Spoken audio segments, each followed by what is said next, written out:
Permettez-moi, avant de prendre la parole, de demander à chacun d'entre vous de se lever pour observer une minute de silence à la mémoire de tous ceux qui sont tombés au Mali, au Cameroun, que ce soit à la suite des attentats des djihadistes ou de Boko Haram au Cameroun, que ce soit les accidents que certaines localités du Cameroun et du Mali ont connus au cours de l'année 2016.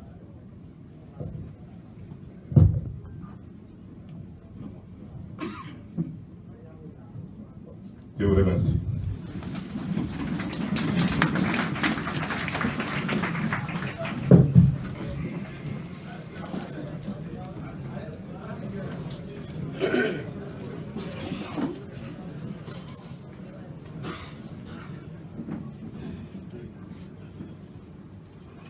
Permettez-moi de demander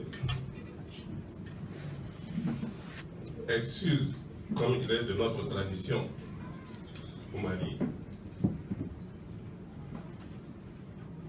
aux personnes âgées ici présentes, aux imams, et surtout aux femmes pour lesquelles j'enlève mon chapeau.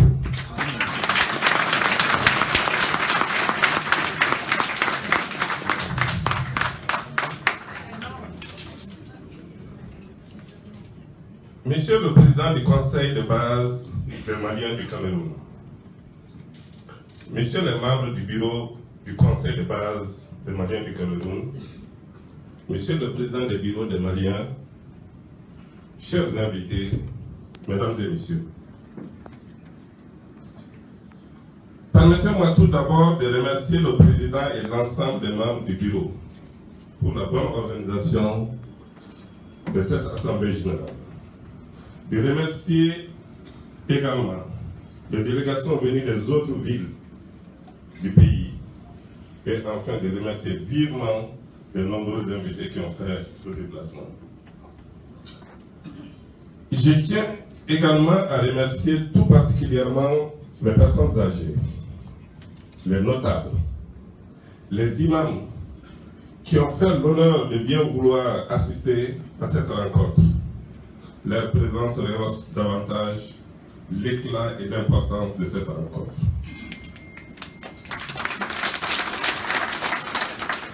Janvier 2016, février 2017. Voilà juste un an que je suis au Cameroun, dans mes fonctions de consul général du Mali au Cameroun, précisément à Douala. Ce consulat a une particularité. Tous les autres consulats dans les pays, ce consulat s'occupe uniquement de la ville dans laquelle où se trouve le consulat. Ce qui n'est pas le cas du Cameroun. Le consulat du Cameroun est censé jouer le rôle d'une ambassade. Parce que sa couverture géographique, c'est l'ensemble du territoire camerounais. Donc je comprends bien le cri de cœur des autres localités qui ont le même droit que les Maliens qui sont à Douala. Aussi, durant cette période, j'ai eu la chance de rencontrer bon nombre d'entre vous en des occasions diverses. Mais aujourd'hui, je suis particulièrement heureux et fier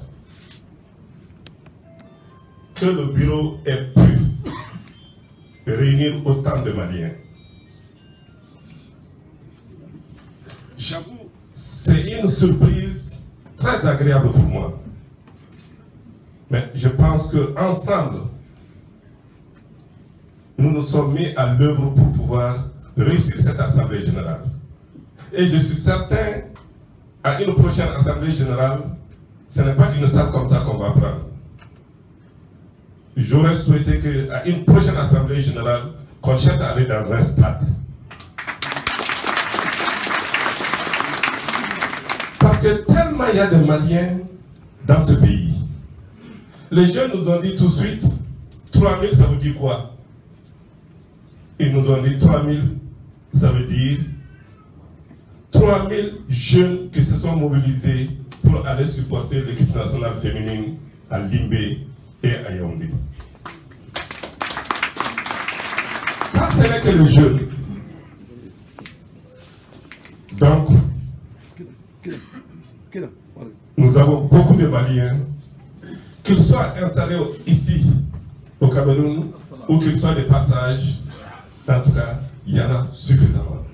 Parce que nous-mêmes, dans nos registres, nous comptabilisons au moins 30 000 Maliens enregistrés dans les registres du consulat. 30 000.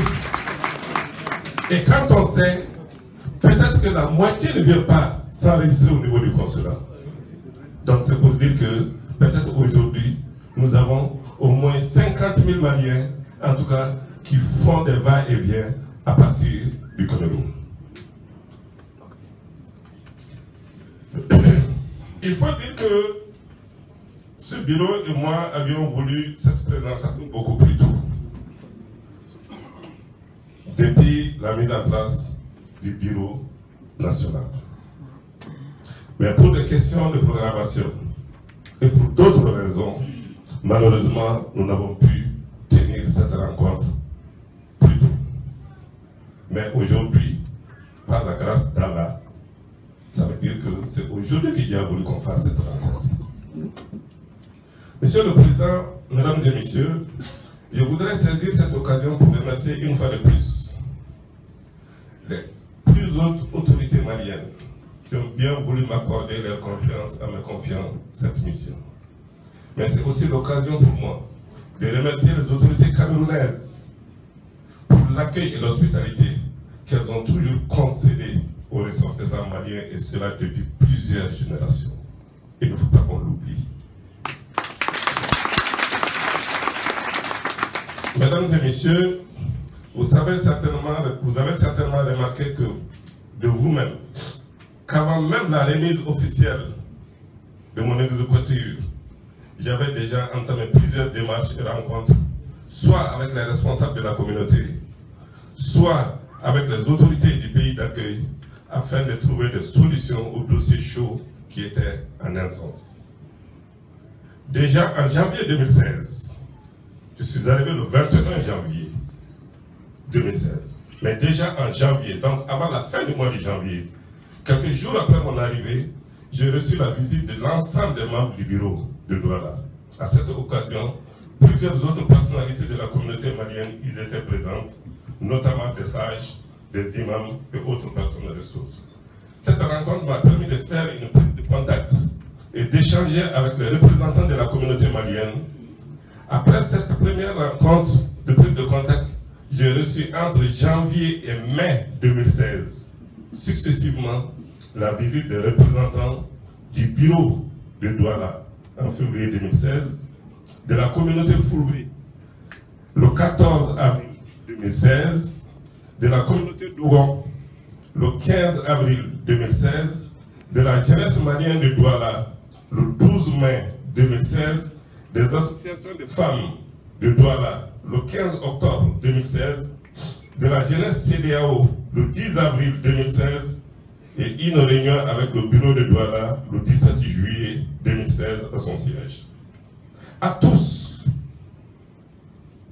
j'ai transmis le même message, à savoir le respect des lois et coutumes du pays d'accueil, ainsi que la préservation et la défense des valeurs et l'image du Mali.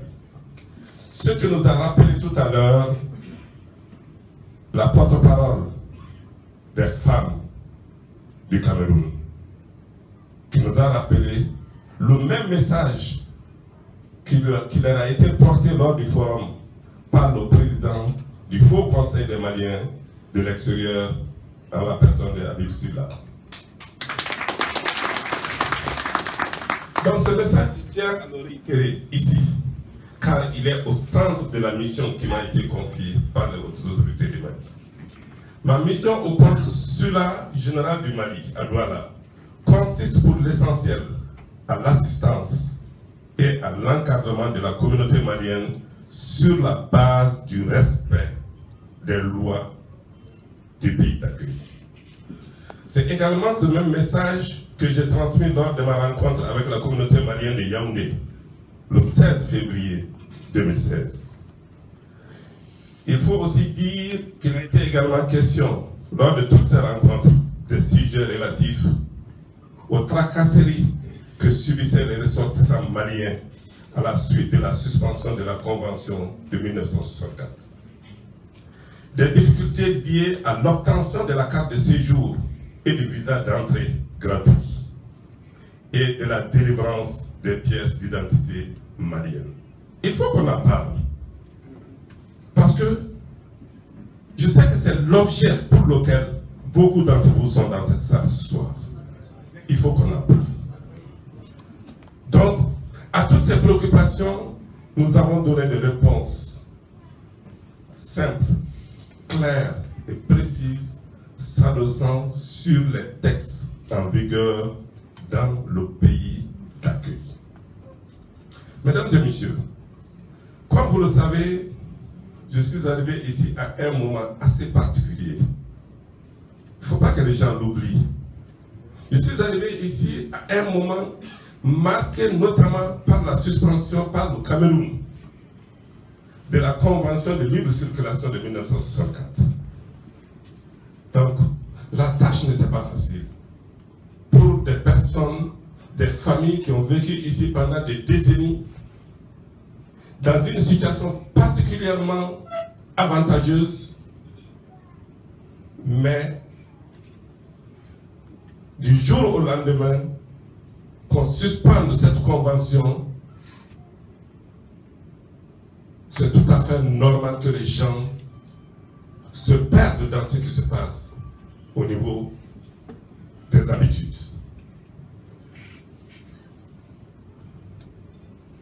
Donc, en effet, cette convention qui permettait aux ressortissants des deux pays d'entrer, de circuler et de s'établir librement au même titre que les nationaux a été suspendue en juillet 2015.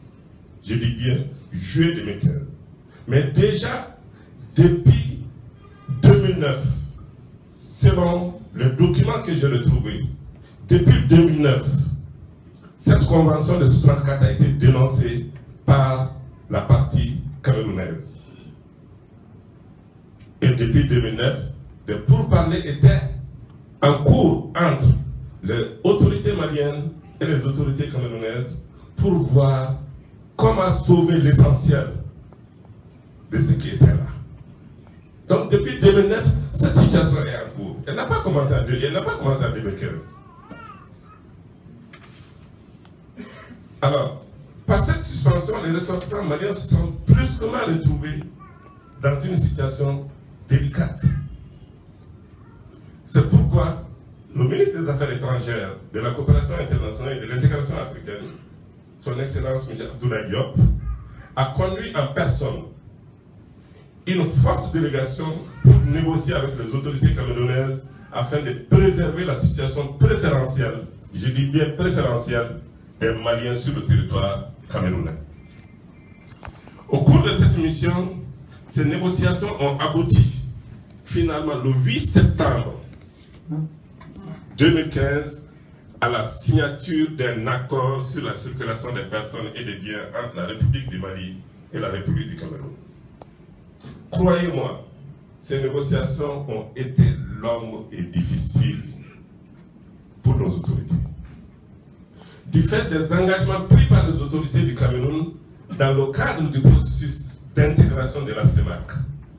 Vous savez, le Cameroun fait partie d'une zone géographique dans laquelle se trouvent beaucoup d'autres pays, et principalement, pour ce qui nous concerne, la Guinée équatoriale et le Gabon. Donc, il y a des conventions que le Cameroun a dans le cadre de cette zone géographique. Comme nous, au Mali, nous faisons partie de la CEDEAO. Donc, il y a des règles. Donc,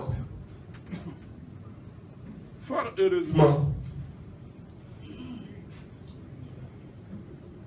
donc, par rapport à cette intégration de la CEMAC, d'une part, mais aussi la prise par les deux pays des mesures spécifiques liées à la lutte contre le terrorisme, d'autre part. Donc, des raisons de sécurité également ont été évoquées lors de ces négociations pour justifier qu'il faudra revoir ce qui était là entre les deux pays. Fort heureusement, la signature de cet accord a permis de sauvegarder l'essentiel des acquis des ressortissants maliens vivant au Cameroun. C'est là aussi il faut que nous en soyons conscients. Les choses ont changé, oui, mais beaucoup d'autres choses ont été conservées pour les ressortissants maliens. J'en reviendrai tout à l'heure. Il a cependant introduit le visa d'entrée et par conséquent la carte de séjour. Mais le visa et la carte de séjour, selon les négociations, sont restés gratuits pour les Maliens.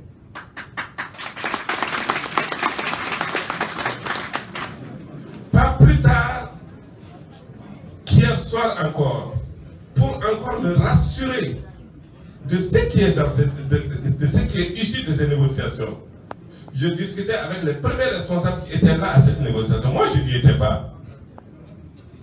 Je n'ai pas participé à cette négociation. Mais l'administration est une continuité. C'est comme si j'y étais. C'est comme si j'ai pris une responsabilité par rapport à ça.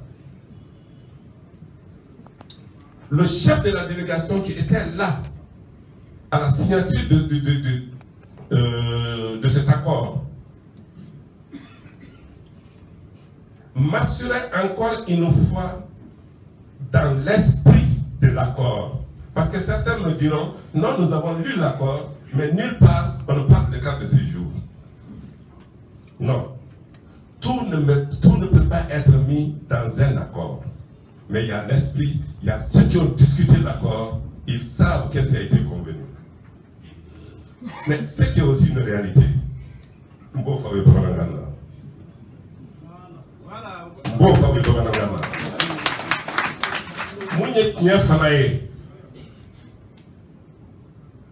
Fait que Bibina n'a dans la jatimouma hali fait mon bé avec Dabla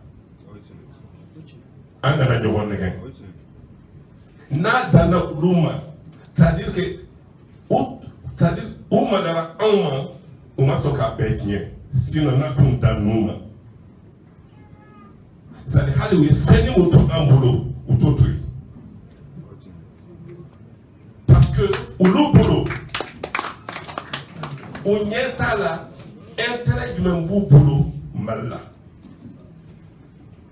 parce que on a ma on be mal là on doit déterminer là au joint au école de au université oui au long à travers tout le monde il y a des conventions mon vous permettre que ta jamana de rocher. Mais un boulot, un gars qui m'a dit bien, maman m'a fait une.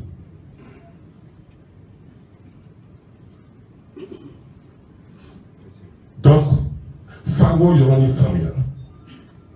Faire décision que, n'est les rencontres faire que, ou pas fier directement, mais ma famille, ni comment façon de voyer, ni quelle façon de dire, il y a question de là.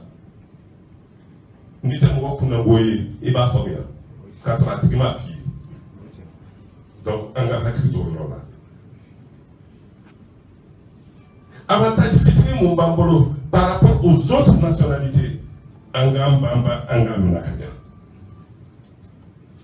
otambali gela fait banka anga ni kanyoni ka banka don donc Permettez-moi de revenir à mon discours. Donc, en effet, l'article 3 de cet accord indique, je cite, « Pourvu qu'il soit muni d'un passeport en cours de validité et revêtu du visa requis par la législation de l'État d'accueil, tout ressortissant de l'une des parties contractantes peut entrer librement sur le territoire de l'autre État, y circuler, y établir sa résidence dans le lieu de son choix et en sortir. Sous réserve, ça c'est extrêmement important, ce que les gens oublient souvent, même ça on l'a mis sous réserve.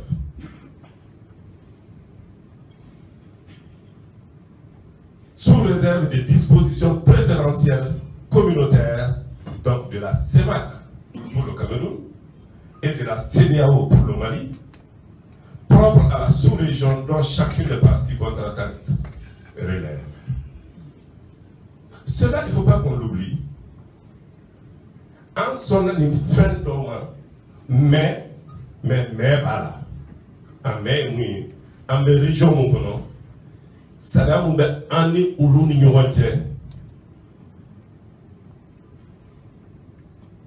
ou bien en y enfant nyawante au ça fait là au croyo. Ça veut dire oui, nous signons un accord, nous acceptons un certain nombre de choses, mais ces choses sont en dessous des accords que j'ai par rapport à ma région. Ça veut dire que tout ce qui n'est pas admis dans les accords que j'ai dans ma sous-région, je ne peux pas l'admettre pour l'accord que j'ai signé entre nous deux. C'est ce que ça veut dire. Donc, l'alinéa 2 du même article précise que le visa d'entrée est sur la base de la réciprocité. La réciprocité, ça veut dire que avec bonnet en flavec. Donc, ce visa d'entrée est délivré à titre gratuit aux nationaux de l'autre partie contractante et pourra être obtenu au niveau des représentations diplomatiques et consulaires et ou au premier poste d'entrée du territoire de chaque État. Là également, nous avons eu beaucoup de problèmes par rapport à ce qui s'est passé ici à Douala, à l'aéroport. C'est que même aujourd'hui, bon, quelquefois, nous rencontrons des gens qui viennent, on leur dit non, vous n'êtes pas en règle parce que vous n'avez pas pris le visa. Or, il est dit dans l'accord que le visa, je le prends au consulat ou à l'ambassade du Cameroun dans mon pays, ou je peux le prendre à mon arrivée à un poste de contrôle. Donc, que je vienne par la route, que je vienne par l'avion, normalement, mon premier poste d'entrée au pays, je dois obtenir ce visa et gratuitement. Encore une fois. Mais comme on le dit, je le dis plus haut, un visa, on ne le pose pas sur une pièce d'identité, on ne le pose pas sur une carte Nina, on le pose sur un passeport.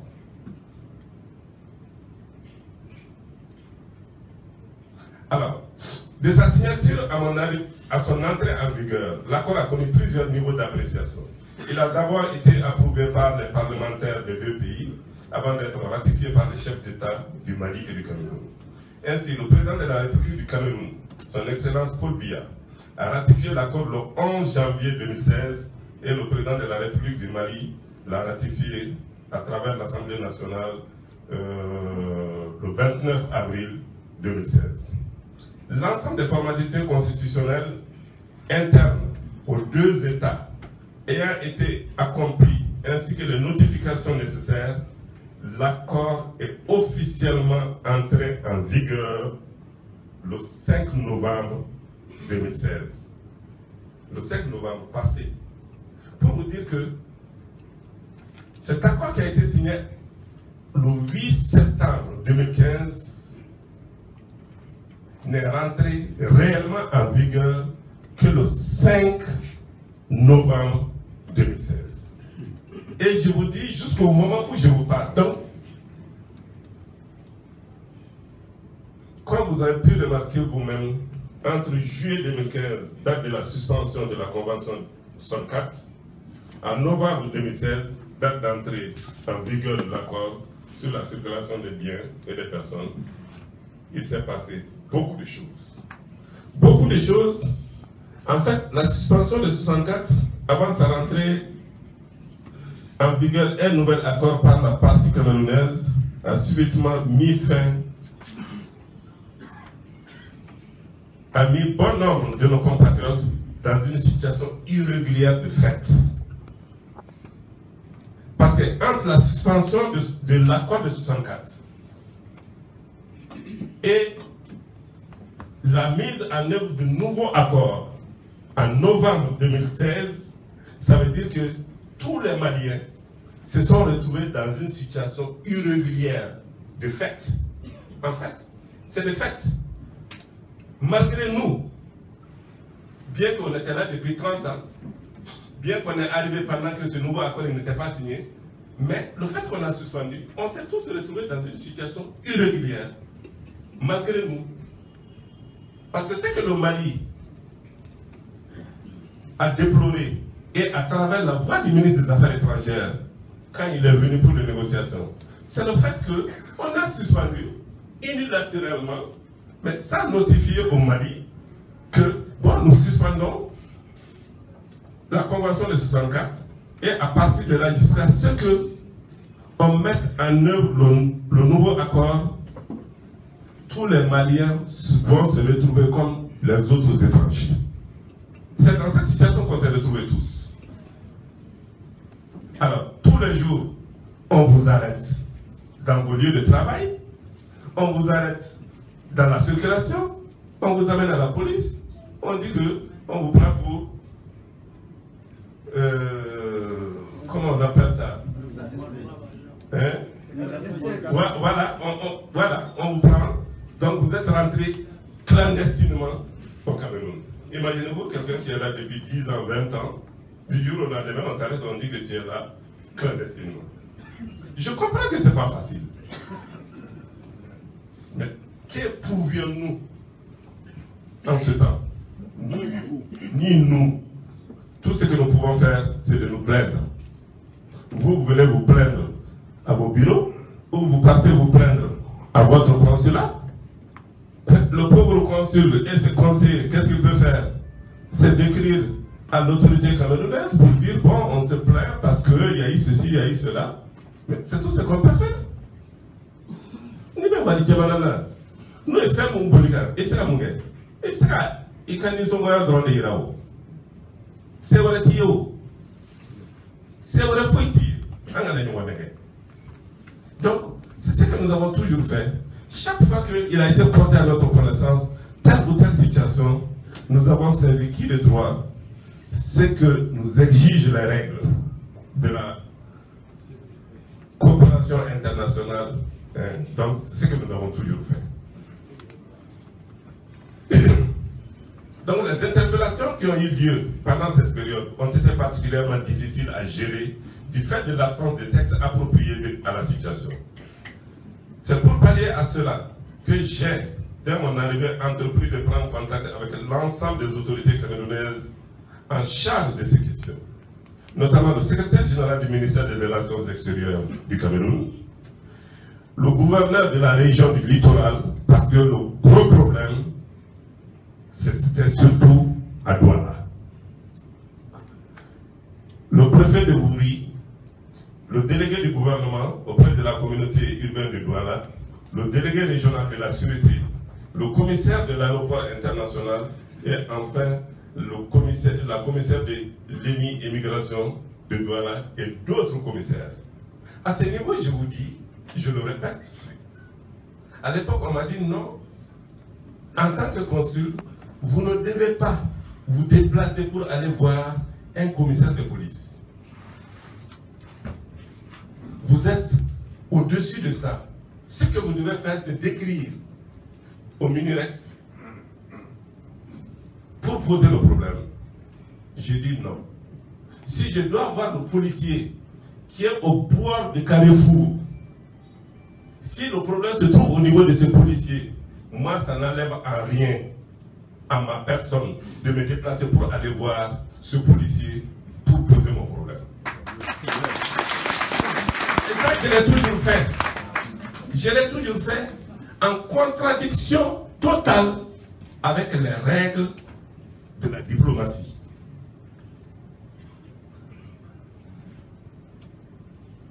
Et souvent, ça m'a permis d'avoir des résultats pour sortir X ou Y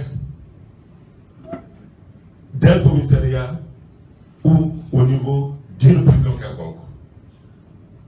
Je n'ai pas besoin de lister tout ce qui a été fait individuellement ou collectivement par rapport à cette situation. Mais je comprends, malgré ça, d'autres sont restés dans des situations difficiles. C'est tout à fait normal. Parce que on ne peut pas, même si on doit, on ne peut pas être partout et au même moment. Cela est impossible. Humainement, matériellement et financièrement. Cela est impossible. Donc, avec l'ensemble de mes interlocuteurs, j'ai demandé d'obtenir l'application des dispositions souvent, je dis bien souvent, ce n'est pas toujours le cas, de l'accord avant même son entrée en vigueur officielle, afin d'abréger les peines de nos compatriotes. Dieu seul sait combien de fois je me suis déplacé personnellement pour aller à l'aéroport, voir le commissaire de l'aéroport, parce qu'il y a tel Malien qui est venu, on veut lui faire payer le visa ou on refuse de lui donner le visa. Mais chaque fois, on me répond que non, officiellement, on n'a pas encore reçu la notification du nouveau accord. Il faut dire que c'est cela qui a permis d'avoir souvent la gratuité de la carte de séjour. Oui, parlons-en. Vous savez, toutes les pièces qui sont demandées par rapport à la carte de séjour, c'est pas nous qui l'avons instituée, c'est l'autorité camerounaise qui l'a instituée, c'est leur loi. Et tous ceux qui sont partis chercher la carte de séjour, ils connaissent les pièces qui sont exigées parce que c'est affiché par l'immigration. Mais, il y aura des papier il faut papier de dit pour que et que carte de séjour soit. Il y aura des où l'auto exigé. Au moins que vous avez dit Malioka, ou bas Douma, nous n'avons qu'à carte consulaire, ou bas Douma. Mais au contraire, quand vous coupez la barre, c'est la candé. Vous avez dit donc, bête, tout le monde est à Yamé. Comme passer à Hanouaï. Parce que y a un passeport qui est là. Frère, on a dit qu'il là. Mais, par notre comportement, il y a des kawi, aéré. Parce qu'au lieu d'être en attaque de Boudou, quand on a papier là, en tara par groupe, finalement, il y a un il y a un bien. Hali bibina. Et Boloba, un commissaire de police a invité. Parce que tout simplement, un cas de rencontrer. Ok, ça va bien en gagnant. Mais aïe, il en a. Et Boloba, allez dans nos Maliens. Avec papier, t'as dit Malien, c'est lui qui a dit Malien. Mais Malien doit nous présenter ni fin d'oeil. C'est-à-dire les cartes consulaires tout boulot. C'est-à-dire Mali papier chez tout boulot. Ou bien dans les papiers du main. Ko bureau ka carte de membre au tarano de Abara. Ko dans la consulat là, ko consul comme toujours. Ko consul ko maintenant tanika bureau carte de membre il est faire carte de séjour dans donc c'est pas la peine que carte consulaire. On s'est manié à soigner le commissaire d'Adi à soigner comme manié yo de faille. Donc oui aller dans les bancs comme un manié parce que consulat là qu'avocat n'a que carte consulaire mais consulaire ka faille non que la carte consulaire tani ka carte de membre bureau membre il est faire ta nous ma ka faire no fo monique ni ka sunu doni donc ayanga attention à tirer quand il malé on fait mon bien au moins ou pour nous présenter nos carte consulaire avec carte de séjour de la carte donc non nous avons un boulot yoro mununa c'est-à-dire à gela be yoro mina o mo kana kien parce que akoro yodi c'est pas parce que gela be un boulot ya doit là nous avons karsa boulot ya fait ambe manga qui faut ka o tigika no ya kien ango dabla anga nyini anga ngata o yor la kana o yoro mina anga ga papier anga nyini gela banka yoro mina anga kuma anga tama ke pour que ka dogo o gela la ansiro en tango de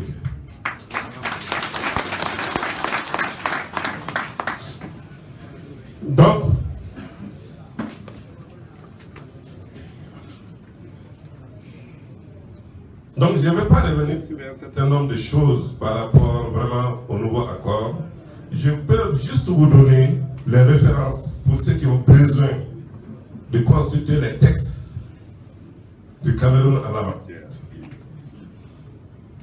C'est juste leur loi et leur décret, précisément le décret, parce qu'un décret, c'est lui qui détermine comment une loi doit être appliquée. Donc, prenez les références de ce décret, le décret 2286 du 12 octobre 2000, en application de la loi 01-97-012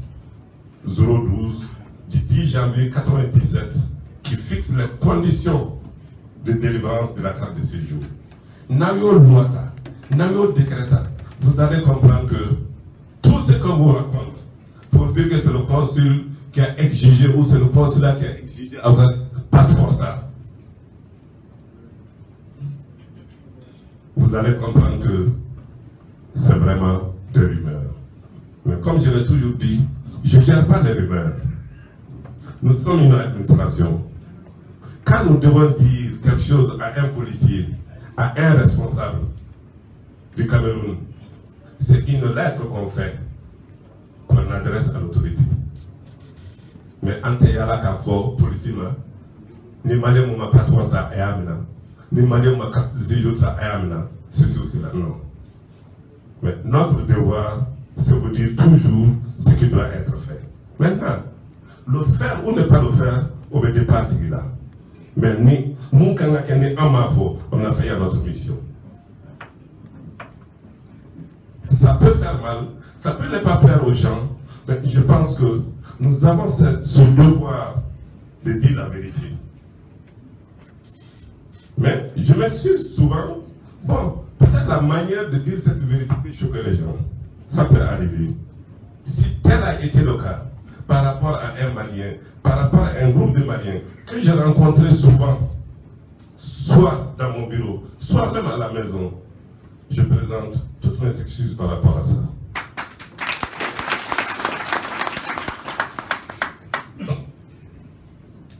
Alors aujourd'hui encore, je continue d'intensifier les efforts avec mon équipe pour obtenir également la gratuité du visa d'entrée.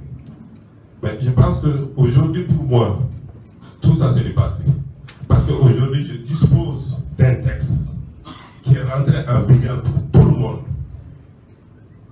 Donc, qui me donne le droit de dire à n'importe quelle autorité, voilà l'acte que nous avons signé, voilà l'acte qui dit que cet acte il est rentré en vigueur. Donc, je pense que le problème de la gratuité de la carte ou du visa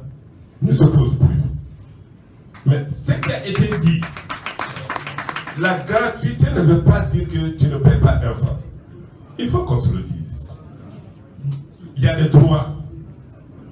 Il y a des droits.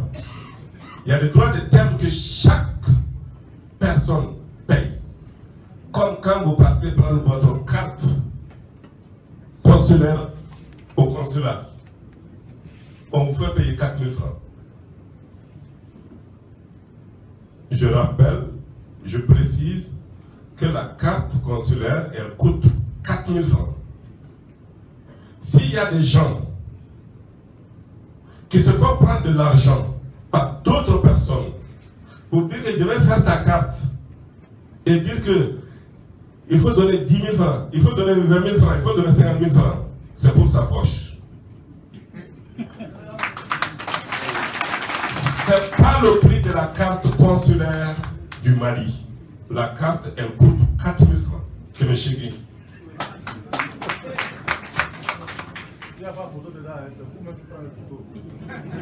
Alors, donc, quand vous venez au consulat, c'est 4 000 francs que me chérie à bout de ça. À 4 000 francs.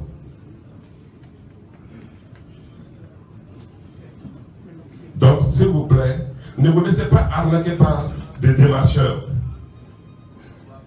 Policité, consulat là, gendarme de consulat là, démissécata.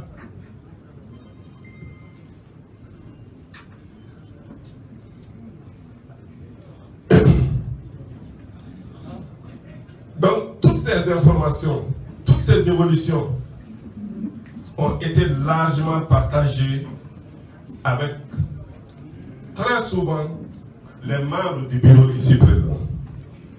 Que ce soit dans les petites rencontres informelles, que ce soit des échanges avec tel ou tel responsable, ni pour la fournie paix. À paix, qui n'est pas à partager notre bureau mouillé. Mais le bureau mouillé, vous ferez affaire, vous pouvez à baraque. Il faut que on a baraque bénançon. Pour que on ait pour la folie bien c'est, pour que on ait avoir wati o wati, encore faudrait-il que un garçon qui a donné bon, qui a quelqu'un souffrant.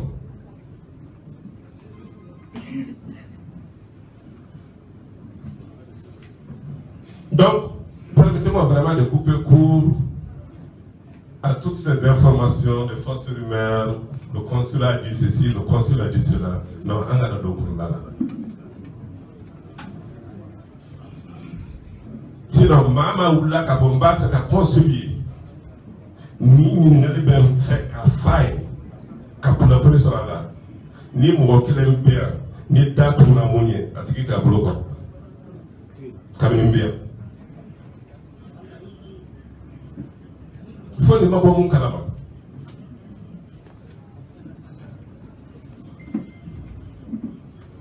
Donc, c'est aussi l'occasion pour moi de porter à la connaissance de l'ensemble des ressortissants maliens que depuis le 8 août 2016, le gouvernement du Mali a introduit la délivrance des passeports biométriques, et ce, dans le cadre de la sécurisation des documents d'état civil. Parce que cette non-sécurisation faisait partie de l'objet pour lequel on a remis en cause l'accord de 64. S'il vous plaît, s'il vous plaît.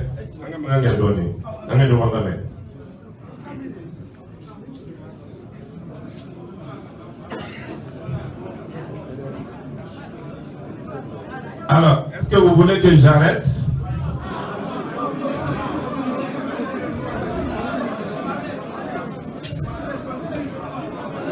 Le modérateur. Oui, cette séance, désolé pour cette interruption. Je crois que vous pouvez continuer parce que les gens ont soif d'informations et de renseignements. On sait bien que c'est bientôt l'heure de m'appeler, mais la soif d'informations en vaut la peine.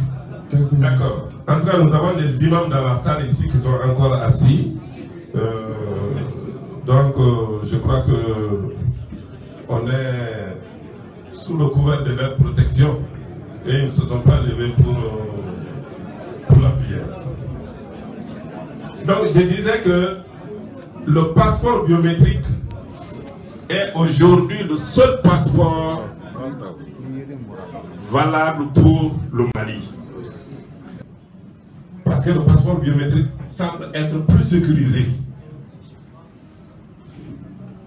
Et on ne peut pas l'obtenir, et c'est ça le drame, on ne peut pas l'obtenir si on n'a pas fait le RAVEC pour avoir la carte Nina. Alors, quand cette question a été posée ici, nous nous sommes trouvés dans une situation, nous en avons échangé plusieurs fois avec le président et ses membres. D'accord, si l'État dit on ne peut plus avoir le passeport biométrique si on n'a pas la carte Nina, mais comment nous devons avoir la carte Nina? Et j'avoue que ça fait l'objet d'un déplacement personnel pour aller à Bamako, aller crier sur tous les toits pour avoir les machines pour pouvoir faire le RAVEC au Cameroun. Et aujourd'hui, tous ceux qui ont envie de faire ce RAVEC vont au consulat, on fait leur RAVEC et on envoie les fichiers à Bamako pour pouvoir établir leur carte Nina.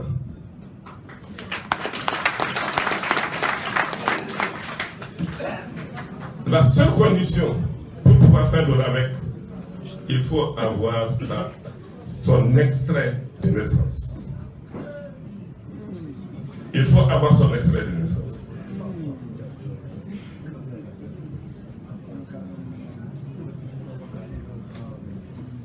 Maintenant, pour avoir le passeport lui-même, qu'est-ce qu'on vous demande? On vous demande une copie de votre extrait de naissance. On vous demande une copie de votre carte d'identité consulaire. On vous demande une copie de votre carte Nina ou la fiche qui est éditée à Bamako. On vous demande de justifier votre emploi, ce que vous faites. Il y a un certain nombre de fonctions. Quand tu dis que tu es ceci, il faut que tu amènes le justif. Et qu'est-ce que nous avons trouvé? Parce que nous savons que beaucoup disent je suis commerçant, je suis ceci ou je suis cela. Mais ils n'ont pas le justif de cela. Donc, à défaut de ces justificatifs, au niveau du consulat, nous mettons juste une autre fonction qui n'exige pas un justif pour que tu puisses avoir ton passeport. Donc, voilà. Mais je voudrais quand même terminer par rapport à un certain nombre de situations que nous avons connues. Des événements malheureux comme des événements heureux. Et parmi ces événements malheureux, pour l'année 2016, nous avons connu l'agression inouïe du président de la communauté malienne dans sa clinique, dans son lieu de travail, le docteur Diarra. Vous avez tous entendu cela. Nous avons aussi connu l'assassinat du vieux Sidi Mohamed Tourad à Koutaba par un porteur de tenue, un militaire. Parce que tout simplement, ce militaire avait demandé en mariage la fille de l'ami de ce vieux Tourad et qu'il n'a pas pu obtenir la main de cette fille. On est venu pour assassiner le père de la fille. Malheureusement, comme on le dit chez nous, ni Shimaban, il était ça. Shibe ala de boulot. Manime ala de boulot. Quand le monsieur il est venu tomber, il a trouvé l'étranger du chef de famille en train de prier. Il l'a assassiné pensant que c'est le père de la fille.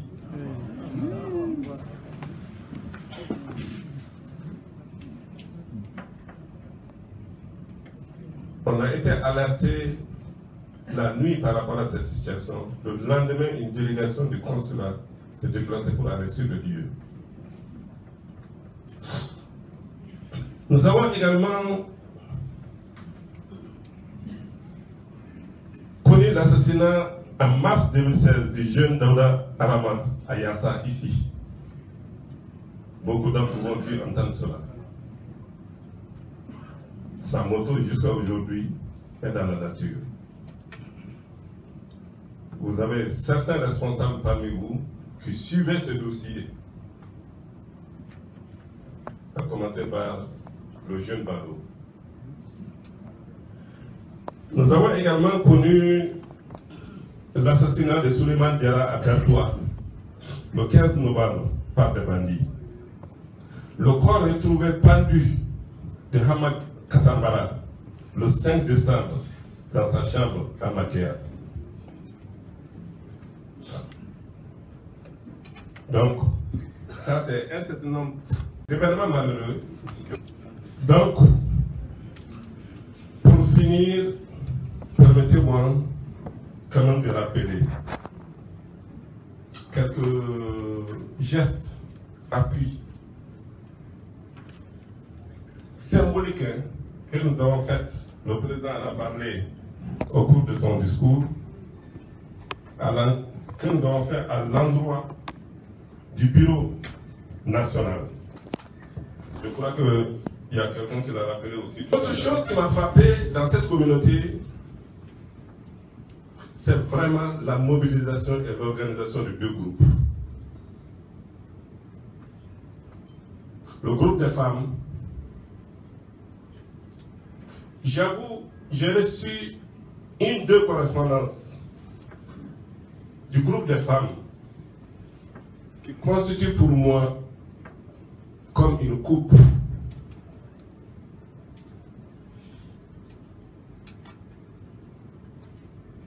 Et encore une fois, permettez-moi de remercier l'ensemble des femmes du Cameroun, les Maliennes et Cameroun.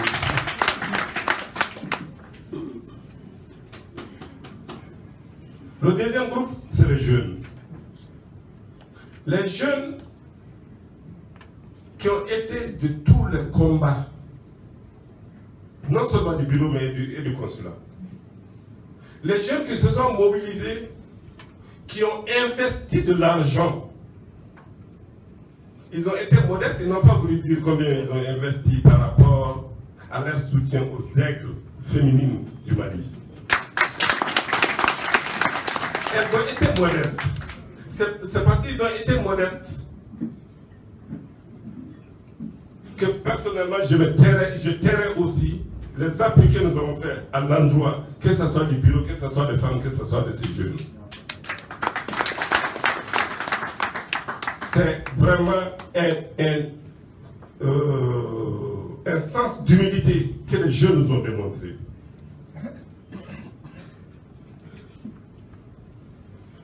De Limbe à Yaoundé.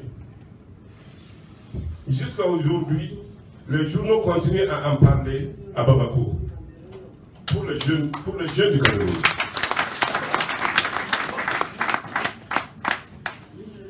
Alors, je ne pourrais terminer sans remercier bien sûr le bureau de Yaoundé, qui également, pendant le passage de cette équipe nationale, parce que c'est l'équipe nationale du Mali, le bureau de Yaoundé est venu trouver justement ces jeunes filles à l'hôtel avec leur encadrement pour les saluer et leur offrir un méchoui.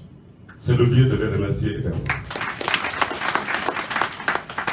Donc voilà un peu résumé un certain nombre de choses que j'avais préparées en rappelant tout simplement que le Mali, nous devons rester debout. Nous devons rester debout, nous devons rester solidaires. Oui, nous rencontrons des difficultés depuis 2012. Oui, les jeunes rencontrent beaucoup de difficultés pour ce qui concerne l'emploi. C'est ce qui explique que beaucoup d'entre vous ont pris le chemin de l'aventure. Mais s'il vous plaît, expliquez aux jeunes, que ce soit ceux qui sont là, que ce soit ceux qui sont en train de vouloir venir, qu'ils ont la possibilité de venir sans passer par des chemins détournés. Aujourd'hui, tout Malien qui a envie de venir au Cameroun il n'a aucun problème. Il faut que cela soit clair. Parce qu'il me semble que beaucoup n'ont pas cette information. On continue à dire, je vais à l'aventure, je vais dans tel pays, de là, je vais dans tel autre pays, jusqu'à arriver à ma destination. En tout cas, pour ce qui est du Cameroun, aucun obstacle pour quelqu'un qui prend son passeport à Bamako. Tu rentres dans un avion ou dans n'importe quel autre moyen de transport, tu arrives au Cameroun, tu n'as aucun problème. La deuxième chose, ne laissez jamais vos pièces à un poste de police. Jamais.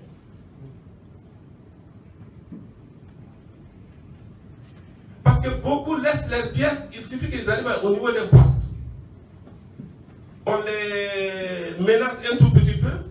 Bon, ceux qui ont de l'argent, ils sortent tout de suite de l'argent pendant qu'ils ne doivent pas le sortir. Ou à défaut, ils laissent leur passeport ou leur carte d'identité ou leur pièce d'identité. Non. S'il vous plaît, ne le faites pas.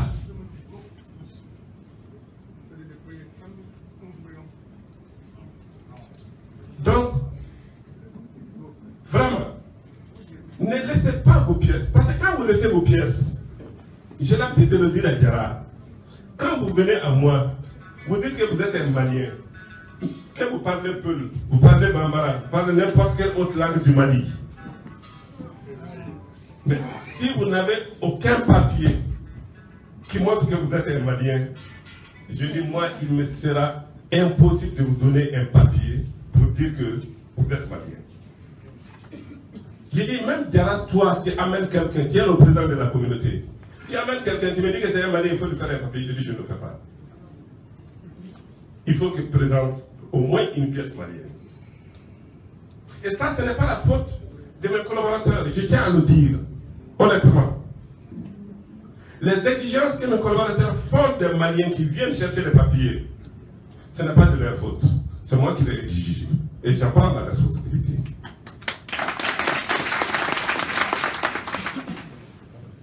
Mais je dis, on ne refusera le papier à aucun Malien quand il présente le papier malien.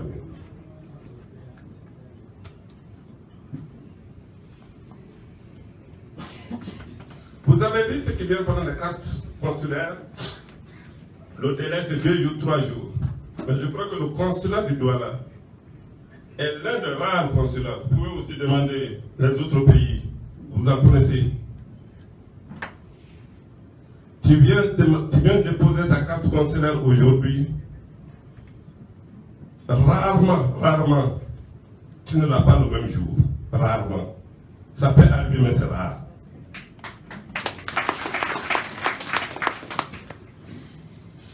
Mais cela, nous le faisons pourquoi? Parce que tout simplement, tant qu'il n'y a pas la difficulté de la donner, c'est pas parce qu'on a dit que le délai c'est 2 jours qu'il faut faire des va-et-vient à la personne pour avoir sa pièce. Mais quand nous disons également que non, tu es venu aujourd'hui, ce n'est pas possible aujourd'hui, viens demain, que les personnes comprennent que c'est qu'il y a une raison. Ce n'est pas un refus parce qu'on veut refuser. Excusez-moi d'avoir été long, mais je pense que c'est l'occasion vraiment, encore une fois, de remercier le bureau, mais de remercier l'ensemble des Maliens qui ont accepté de faire ce déplacement.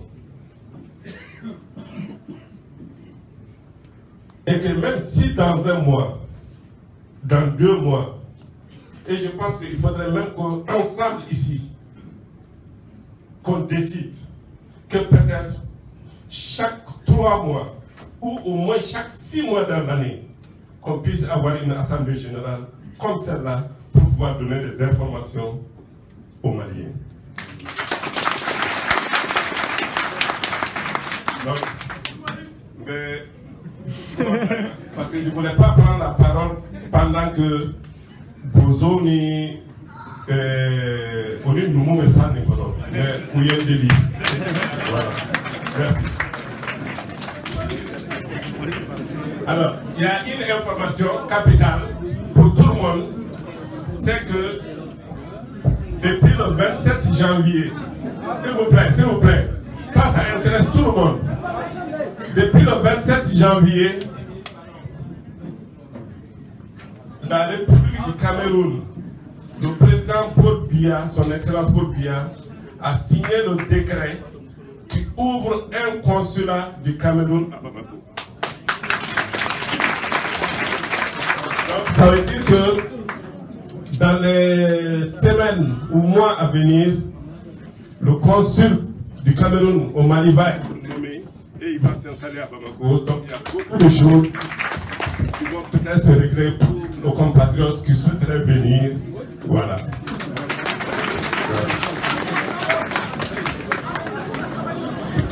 Merci beaucoup.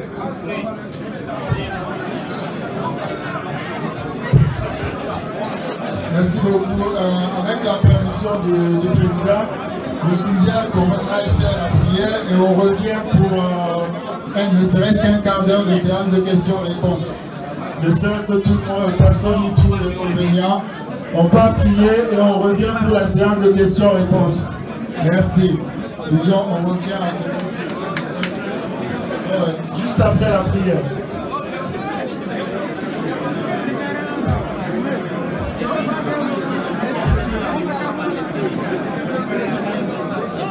Alors, pour les fidèles qui veulent prier, il y a une mosquée à la deuxième, au deuxième étage. Au deuxième étage de l'hôtel, il y a une... Bon, c'est déjà une information.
S'il vous plaît, avancez pour libérer l'accès. Avancez pour libérer l'accès.